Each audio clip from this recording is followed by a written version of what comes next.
ஒரு புத்தகத்தில் ஒரு பெண்ணின் உண்மையான கதையை பற்றி வாசித்துக் கொண்டிருந்தேன். பள்ளி ஆசிரியரான அந்த பெண்மணி 25 வருடங்களாக பணிபுரிந்து வந்தாள்.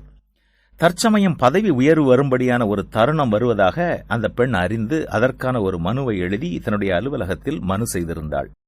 ஆனால் ஒரே ஒரு வருடம் மாத்திரம் வேலை செய்த அனுபவம் கொண்ட வேறொரு பெண்மணிக்கு அந்த வேலை கொடுக்கப்பட்டதாக அறிந்து தன்னுடைய பள்ளி நிர்வாகத்திடம் அதற்கான காரணத்தை கேட்டாள். அதற்கு பள்ளி நிர்வாகி அளித்த பதில் அந்த பெண்ணிற்கு மிக அதிர்ச்சியாக இருந்தது. நீ சொல்கிறபடி நீ 25 வருட அனுபவம் பெற்றவள் அல்ல, மாறாக 1 வருட அனுபவத்தை 25 முறை பெற்றிருக்கிறாய், அவ்வளவுதான் என்றார். ஏனெனில் அவள் 25 வருடங்களாக பாடம் கற்றுக் கொடுப்பதில் முன்னேற்றம் இல்லாதவளாகவே இருந்தாள். இன்று நாமும் கூட நம்முடைய வாழ்க்கையில் இப்படித்தான் இருக்கின்றோம். நான் 10 வருடங்களாக, 20 வருடங்களாக, 30 வருடங்களாக, ஏன் எங்கள் பரம்பரையே தேவனை அறிந்த குடும்பம் என்று பெருமையாக சொல்லிக் கொள்கிறோம். ஆனால் நம்முடைய குணத்திலோ, நம்முடைய நடவடிக்கைகளிலோ, நம்முடைய செயல்களிலோ இன்னும் வளர்ச்சி அடையாமல் இருக்கின்றோம். நேற்றைய தினம் போலவே இன்றும் வாழ்கிறோம். இன்றைய தினம் போலவே நாளையும் வாழ தயாராகின்றோம்.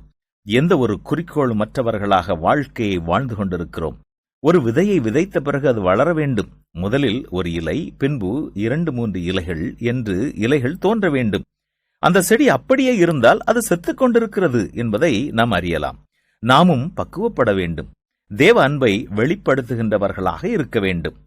நம்முடைய வாழ்க்கை ஒரு எடுத்துக்காட்டான வாழ்க்கையாக இருக்க வேண்டும். இதுவரை நாம் எப்படி இருந்தாலும் பரவாயில்லை. இனிமேலாவது வளர்ச்சி பாதையை நோக்கி நாம் செல்வோமா?